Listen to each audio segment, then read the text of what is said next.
পচা তেল, স্বাধীন গাছ, কাঁচামরিচ, শুকনা মরিচ।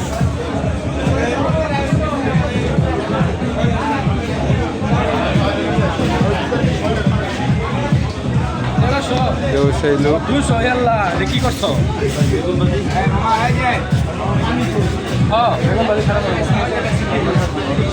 আমরা ইলিশ খাবার জন্য আসছি। তোমরা তো ভাই আসবা না।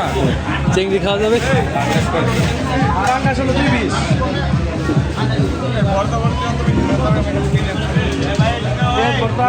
সবই হবে।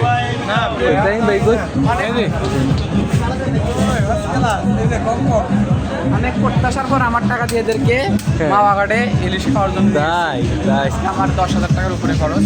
যাক, আমার ভাই ব্রাদার ভালো থাকে। 10 রুপে কটা শূন্য থাকে ওস্তাদ? আমি তাই টাইম ভাই কই আমাদের